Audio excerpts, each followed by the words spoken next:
మార్కెట్‌లో ఈ యొక్క చిన్న చిన్న ప్యాటర్న్స్ మనం అనుకున్నాం కదా, హ్యూమన్ ఎమోషన్స్ వల్ల ఈ ప్యాటర్న్స్ అనేది క్రియేట్ అవుతూ ఉంటాయి అని చెప్పేసి.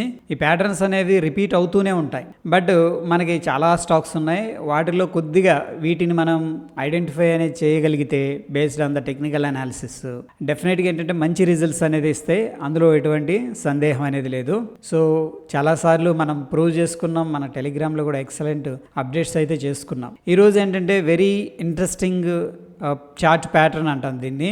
అది మనం డిస్కస్ చేసుకోబోతున్నాం. ముందుగా మిత్రులందరికీ స్వాగతం. ఈ యొక్క పర్టికులర్ చార్ట్ ప్యాటర్న్ పేరు ఏంటంటే రౌండ్ బాటమ్ అంటాం. మీరు వినే ఉంటారు బహుశా.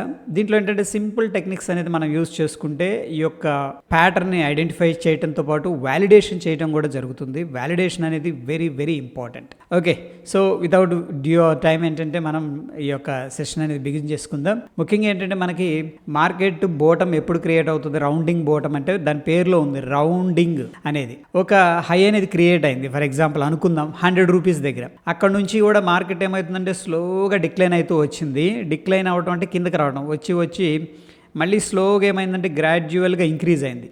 ప్రీవియస్గా 100 నుంచి డిక్రీజ్ అయింది కిందకి. 50 రూపీస్కి వెళ్ళింది అనుకుందాం. అంటే దగ్గర 50%, 60% కిందకి వెళ్ళిపోయింది.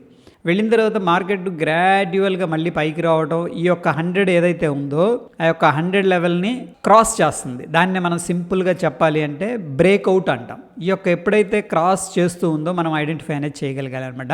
అయితే సింపుల్గా దీన్ని మనం చూస్తే ఎలా ఉంటుందంటే ఒక కప్పు లాగా ఉంటుంది. ఓకే, ఒక పెద్ద బౌల్ లాగా ఉంటుంది అనమాట దాని యొక్క షేప్ అనేది. అందుకోసం దీనికి రౌండింగ్ బోటం అనేది పేరు పెట్టారు. అయితే దీని మీద ఏంటంటే కొద్దిగా చార్ట్ మీద అనేది ఎక్స్ప్లెయిన్ చేస్తాను. Let's discuss.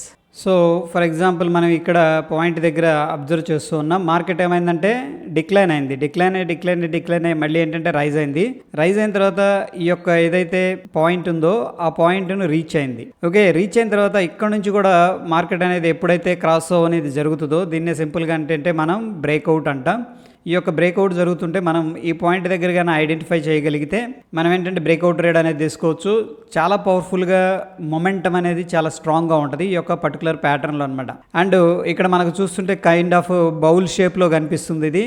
అండ్ దీన్ని మనం ఏమంటామంటే రౌండింగ్ బోటమ్ అంటాం. అయితే దీన్ని వ్యాలిడేట్ చేయడం అనేది very important. First of all ఏంటంటే మార్కెట్ దీనికి ముందు రైజ్ అయ్యి ఉంటుంది కదా, ఆ రైజ్ అయ్యేటప్పుడు ఈ యొక్క రైజ్ అవుతున్నప్పుడు అబ్జర్వ్ చేయాల్సింది ఏంటంటే వాల్యూమ్స్, ఎక్కువ వాల్యూమ్స్ అనేది పార్టిసిపేట్ చేయాలి. దాని తర్వాత మార్కెట్ ఎప్పుడైతే ఇది వచ్చేసరికి కంప్లీట్గా డిక్లైన్ ఫేజ్ అనమాట. అంటే మార్కెట్ తగ్గుతూ వస్తుంది.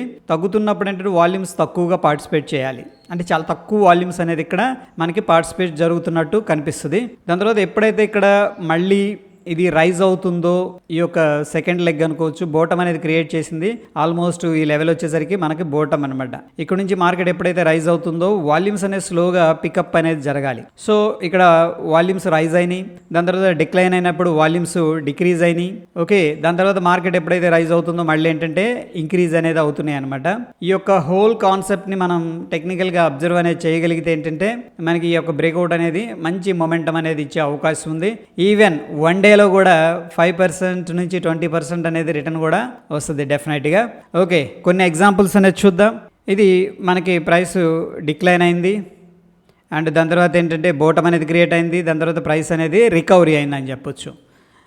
ఇక్కడ మనం చూస్తున్న ఎగ్జాంపుల్ అనేది చూడండి. This is very important example. చూడండి, ఈ పాయింట్ దగ్గర నుంచి మార్కెట్ ఏమైందంటే ప్రీవియస్గా అప్ ట్రెండ్లో ఉంది. ఇది టాప్ అనుకోవచ్చు. అక్కడ నుంచి కూడా మార్కెట్ స్లోగా డిక్లైన్ అయింది అండ్ ఇక్కడ వచ్చేసరికి బోటం అనేది క్రియేట్ అయిపోయింది. అక్కడ నుంచి కూడా మళ్ళీ మార్కెట్ అనేది ఇంక్రీజ్ అయింది. దీన్నే సింపుల్గా రైజ్ అనొచ్చు. సో ఈ యొక్క రైజింగ్ ఫేజ్లో మనం అబ్జర్వ్ చేసి ఎప్పుడైతే ఈ యొక్క ప్రీవియస్గా ఉన్న రెసిస్టెన్స్ లెవెల్స్ని ఇక్కడ బ్రేక్అవుట్ చేస్తుందో మనం ఏంటంటే మొమెంటం ట్రేడ్ అనేది ఇనిషియేట్ చేసుకోవచ్చు. సో ఇక్కడ చూడండి, నేను డ్రా చేశాను అనమాట. చూడటానికి మనకి ఎలా ఉందంటే బోటం లాగా ఉంది. చూడండి, రౌండింగ్ బోటం ఒక బౌల్ షేప్లో ఉంది. ఈ యొక్క కంప్లీట్గా ఏదైతే జరిగిందో ఈ ఫినామినా జరగడానికి చాలా టైం తీసుకుంటుంది. ఇక్కడ నుంచి ఇక్కడికి ఉన్న డ్యూరేషన్ ఏంటంటే లాంగ్ పీరియడ్ ఉంటుంది. అండ్ ఈ లాంగ్ పీరియడ్లో ఏం జరిగిందంటే సింపుల్గా చెప్పాలంటే కూడా అక్యూములేషన్ జరిగింది అనమాట. మనం అనుకున్నాం కదా, వేర్ హౌస్ అంటే బిగ్ ప్లేయర్స్ ఎప్పుడు కూడా బై చేసేటప్పుడు వాళ్ళు ఏం చేస్తారంటే ఎక్కువ క్వాంటిటీ అనేది అక్యుములేషన్ చేసుకుంటారు.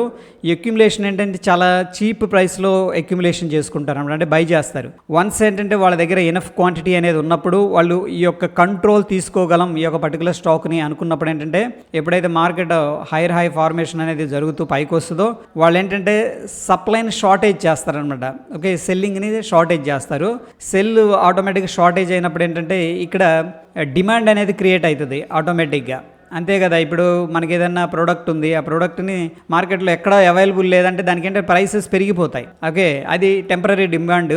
ఆ యొక్క డిమాండ్ అనేది క్రియేట్ చేస్తారు. ఎప్పుడైతే మార్కెట్ రైజ్ అవుతుందో లెస్ సప్లై అనేది మార్కెట్లో ఉంటుంది. దీన్ని చెప్పాలి అంటే కూడా అవుట్ స్టాండింగ్ షేర్స్ అంటాం, ఓఎస్ఎస్. అవుట్ స్టాండింగ్ షేర్స్ ఎప్పుడైతే తగ్గిపోయినాయో అంటే ఆల్రెడీ వేరే వాళ్ళ దగ్గర ఉన్నాయి అనమాట, వాళ్ళు ఇప్పుడు సెల్ చేయట్లా, మొత్తం కూడా బై చేసుకున్నారు. వాళ్ళు ఏంటంటే స్టేక్ అనేది హోల్డ్ చేస్తున్నారు. ఓకే, ఇప్పుడు ఏమైందంటే ఈ యొక్క పర్టికులర్ గుడ్ న్యూస్ కానీ ఏదైనా వచ్చినప్పుడు ఆ స్టాక్కి చాలా డిమాండ్ అనేది క్రియేట్ అయ్యి ఆటోమేటిక్ ప్రైసెస్ ఏంటంటే పెరిగిపోతూ ఉంటాయి అన్నమాట. Okay, this is all about ఏంటంటే ఈ యొక్క రౌండింగ్ బోటం కాన్సెప్ట్.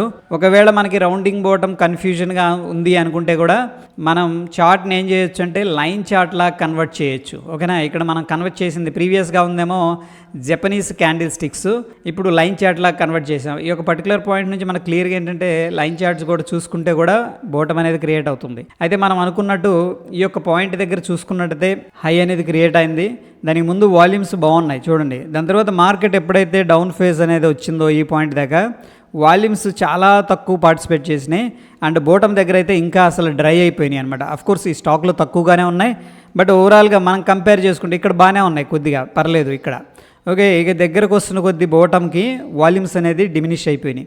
దాని తర్వాత మార్కెట్ ఇక్కడ నుంచి రైజ్ అవటం స్టార్ట్ అయింది. ఇది వచ్చేసరికి రైజింగ్ ఫేజ్ లేదా బుల్లిష్ ఫేజ్ అనుకోవచ్చు. వాల్యూమ్స్ అక్కడక్కడ ఏంటంటే పెరగడం అనేది స్టార్ట్ చేసినాయి. ఇక్కడ కొద్దిగా ఒకసారి పెరిగినాయి, దాని తర్వాత మళ్ళీ ఫ్లాట్ అయినాయి.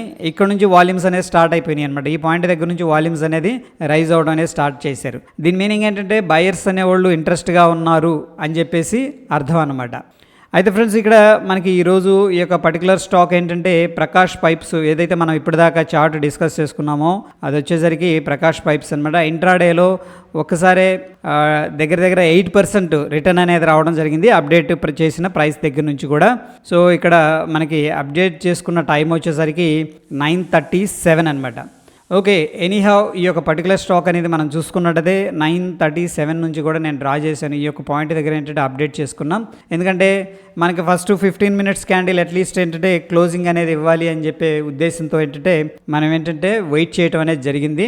సో వెయిట్ చేసిన తర్వాత ఈ యొక్క పర్టికులర్ లెవెల్ దగ్గర అప్డేట్ చేసుకున్నాం. అప్డేట్ చేసుకున్న దగ్గర నుంచి కూడా ఇది దగ్గర ఇంట్రాడేలో మనకి 15 పాయింట్స్, అది జస్ట్ ఎంత 200 రూపీస్ స్టాక్, అది ఒక్కసారి 15 పాయింట్స్ అనేది పెరిగింది.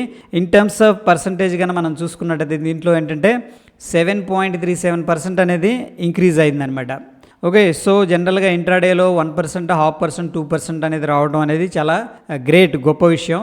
అలాంటిది ఏంటంటే మనం ఒక మంచి రౌండింగ్ బోటంని ఐడెంటిఫై చేసాం. దాంట్లో పర్ఫెక్ట్ టైంలో ఏంటంటే మనం టెలిగ్రామ్లో అప్డేట్ చేసుకున్నాం. హోప్ ఏంటంటే అందరూ కూడా ఈ యొక్క అప్డేట్స్ని ఎంజాయ్ చేశారని అనుకుంటున్నాను.